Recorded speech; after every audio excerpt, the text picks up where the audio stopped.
Bueno, estamos con Bernardita Pereira de Iraola, reconocida antiabortista y aparentemente no hace nada más. Pensar diferente no solo está bien, sino que es necesario, ¿no?, para la riqueza de una sociedad. Pero ¿qué pasa cuando aquel que difiere de mí quiere interferir en mi cuerpo y en mi vida? ¿Usted se va a dormir pensando, ¿a quién puedo cagarle la vida ahora? Yo no me voy a dormir con pensamientos malos, todo lo contrario, me voy a dormir con el corazón repleto de alegría porque sé que nuestro trabajo está salvando a muchísimos bebés. Embriones. Bebés. Embrión. Bebés. Embrión. Bebé. Ustedes tienen como único argumento el golpe bajo, ¿verdad? Entonces ahora me voy a valer yo del golpe bajo y voy a decir, ¿qué pasa cuando un padre viola a su nena de 11 años y esta queda embarazada? Bueno, nosotros sabemos y creemos también, sobre todo creemos que siempre hay que poner la otra mejilla y eso nos da toda la fuerza para pensar que esa criatura, si nosotros la protegemos el día de mañana, por más que haya salido de un acto poco feo, sea un ángel en esa casa, sea una bendición, se pueda llamar Carla, Nahuel, Matías, Sebastián. Una bendición en una casa donde el padre es un violador. Encantador, este infierno está embriagador, esta noche está encantador, tu infierno está encantador, esta noche.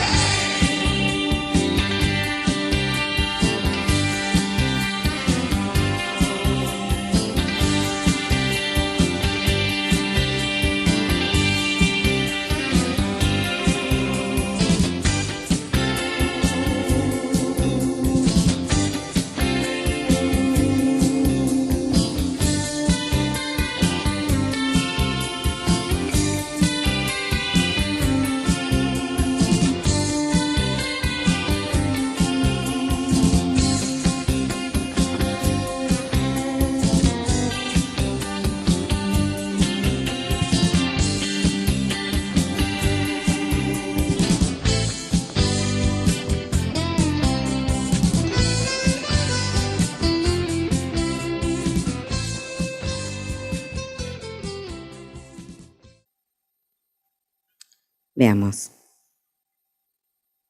Si quiero condenar todos los abortos sin excepciones, mi opción va a ser el ADN, que me permitirá demostrar que desde el comienzo de la concepción existe una persona única, irrepetible y singular. Si quiero legalizar el aborto, puedo elegir como fecha, como rasgo distintivo del comienzo de la existencia de la persona humana, la sensibilidad, y ubicar su comienzo a los 3 meses de gestación, o elegir la conciencia y fecharlo entre el 5º y 6º mes del embarazo con el incipiente desarrollo del cerebro. ¿Qué vemos? Que apoyándonos en la ciencia, puedo demostrar tanto una postura como la contraria. Entonces, si todas las posturas son igualmente demostrables, ninguna demuestra nada. Yo creo que esto no sirve. Yo creo que todas estas demostraciones construidas sobre la base de rigurosas investigaciones científicas no sirven. A nadie, después, en el asunto mismo de la vida, les sirve ni se acuerdan de los argumentos que llevaron al debate, ni los ponen en práctica.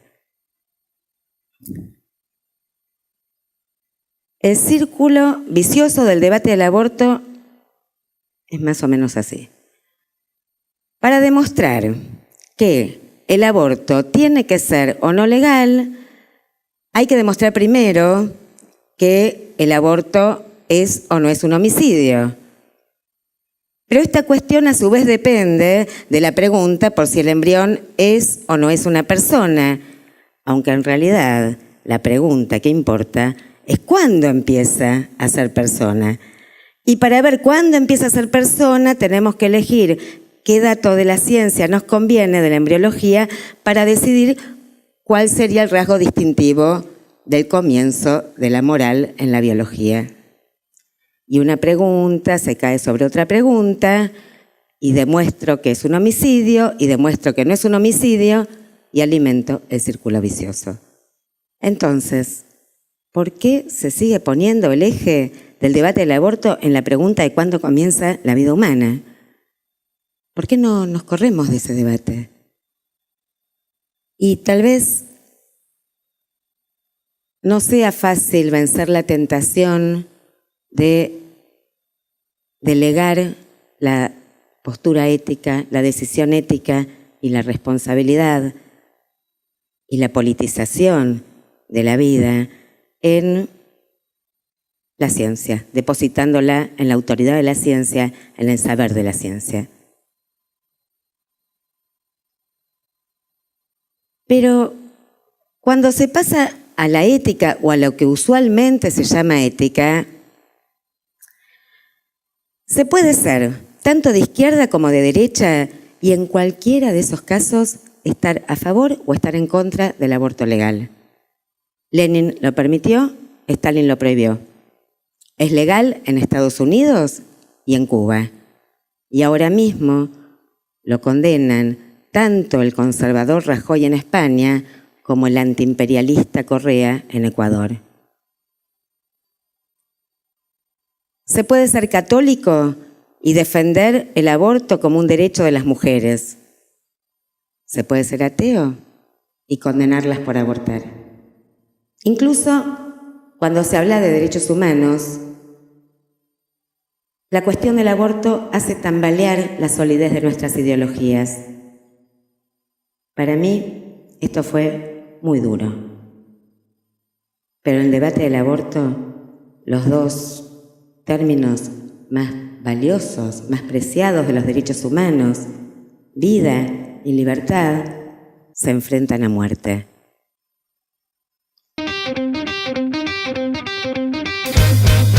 Digan lo que digan las mujeres, estamos ¡en guerra!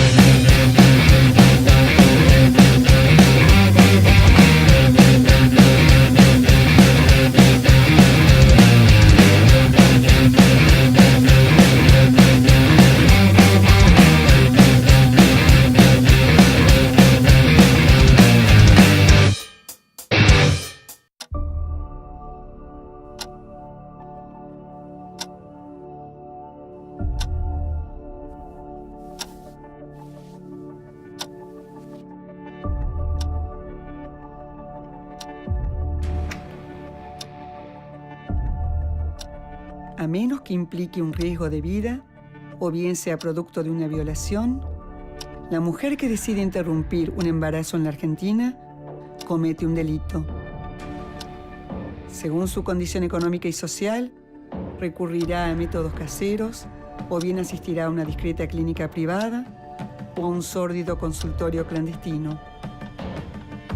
El único consenso acerca del aborto es que no hay consenso. Ahora se está trabajando en una ley de aborto no punible. Estos casos complejos es lo que generan siempre, que una parte de la población se pongan en contra y otros a favor.